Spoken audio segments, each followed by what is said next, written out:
Speaker madam, thank you. Speaker महोदय, आज मैं इस सदन में ना कैमरा येऊ देना मैडम, कैमरा।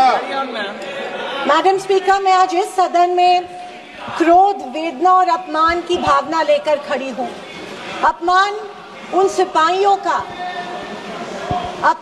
सिपाहियों का जिनको सीज फायर की ऑर्डर अपने देश के प्रधानमंत्री से नहीं बल्कि एक विदेशी से मिली।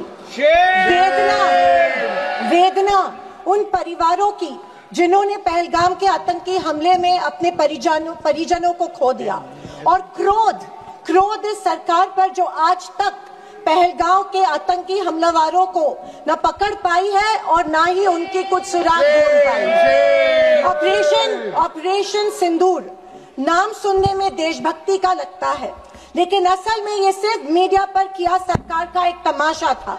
कोई नहीं बता रहा है कि इस ऑपरेशन में हासिल क्या हुआ, कितने आतंकी पकड़े गए, हमारे कितने फाइटर जेट्स गिराए गए, कौन जिम्मेदार है, कौन किसकी गलती है। इसका हिसाब देने का दायित्व इस सरकार का है, मगर देश में सवाल पूछने पर ही पाबंदी है, क्योंकि ये सरकार सवाल सुनना ही नहीं चाहती है, बल्कि ये सरकार जवाबदेही से ही भागती है। अध्यक्ष महोदय, आज की परिस्थितियों को देख मुझे रोम में बने कॉलिसियम की याद आती है। विश्व की सबसे अविस्मरणीय और पुरानी इमारतों में एक है। रोम में बनी कॉलिसियम मनुष्य की कल्पकता और निर्माण क्षमता का एक अभूतपूर्व मिसाल है, पर इसके अलावा वो एक गंदे और घिनौनी राजनीति का भी प्रतीक है। कहा जाता है कि इसका निर्माण उस समय की जनता को खेल और मनोरंजन में उलझाए रखने के लिए किया गया था, ताकि जनता का मूल मुद्दों पर से ध्यान भटक जाए। कुछ ऐसा ही आज हमारे देश की सरकार करती प्रतीत हो रही है। पर अब खेल और मनोरंजन ही काफी नहीं है। किसी महत्वपूर्ण इलेक्शन के पहले आतंकी हमला और फिर सरकार की जवाबी कार्रवाई।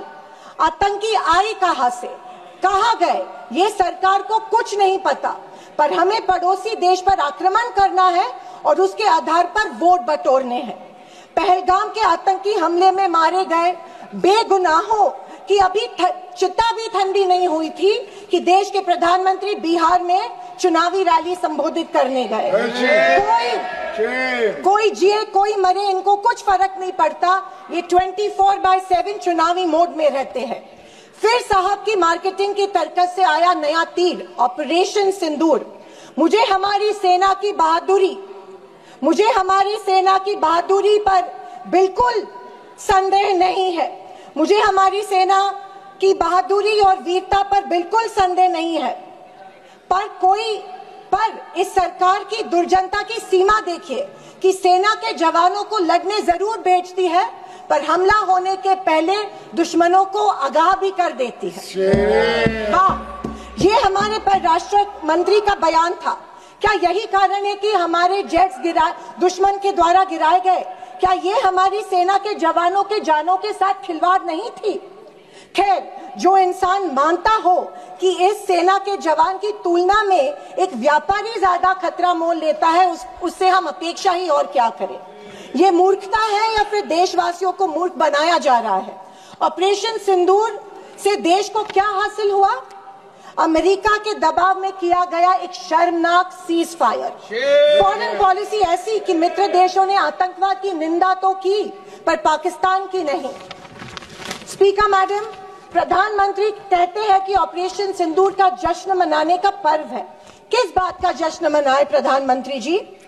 हमले के पहले आपके विदेश मंत्री दुश्मन को हमले की पूर्व सूचना देते, उसका जश्न मनाए? इसी का असर ये था कि हमारे जेट्स गिराए गए, क्या इसका जश्न मनाए? या फाइटर जेट जो क्षतिग्रस्त हुए हैं उनके पायलट्स का क्या हुआ? इस देश को अभी तक उसकी जानकारी नहीं है, क्या उसका जश्न मनाए?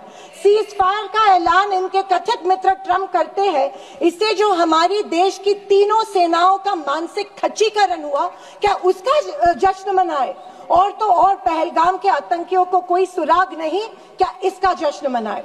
इंटरनेशनल कम्युनिटी में भारत की छवि इतनी कमजोर अब तक कभी नहीं हुई थी। हर चीज को इवेंट मत बनाइए मोदी जी, अपने मन की बात छोड़कर देशवासियों को की सवाल का जवाब देने की भी हिम्मत दिखाइए। याद आती है जब इंदिरा गांधी जी के सामने पाकिस्तान सरेंडर हुआ था और एक हार्ड लाइनर निक्सन जैसे को भी इंदिरा गांधी की बात सुननी पड़ी। और विदेशी नीति की तो हालत और भी शर्मनाक है। हमारे पड़ोसी नेपाल, बांग्लादेश और श्रीलंका जो कभी भारत के सबसे करीब थे, आज हमारी पीठ पीछे चीन से हाथ मिला रहे हैं। एक समय था जब भारत के पास नेबरहुड फर्स्ट की नीति थी और आज हमारे पड़ोसी हमें लास्ट प्रायोरिटी मानते हैं। स्पीकर मैडम, विदेश जाकर इंडियन डायस्पोरा के साथ तस्वीर खिंचवाना ही विदेश नीति बन गई है। अब ये सरकार प्रश्न पत्र भी खुद बनाती है और उत्तर भी खुद तय करती है। जनता से कोई संवाद नहीं, पार्लियामेंट में कोई ट्रांसपेरेंसी नहीं। ये सरकार केवल प्रचार की मशीन बनकर काम कर रही है। पहलगांव के शहीदों के परिवारों को जवाब कौन देगा? सरकार की कूटनीति की असफलताओं को जवाब कौन देगा? चीन की बढ़ती घुसपैठ और पड़ोसी देशों की बेरुखी का जवाब कौन देगा? अगर सरकार जवाब नहीं देती है तो सरकार को सत्ता में बने रखने का कोई अधिकार नहीं है। विपक्ष का हर सांसद लोगों के सवालों को उठाता रहेगा और अगर सवालों से डरती है तो कुर्सी छोड़ो। ये कुर्सी, ये पद जवाबदेही का है, सिर्फ इवेंट सेलिब्रेशन का नहीं है। और अंत में मैं इतना ही कहना चाहती हूँ कि आवाज न सुनी हमारी, कुछ गम नहीं। आवाज न सुनी हमारी, कुछ गम नहीं। मजलूमों की चीखें तो सुन लीजिए।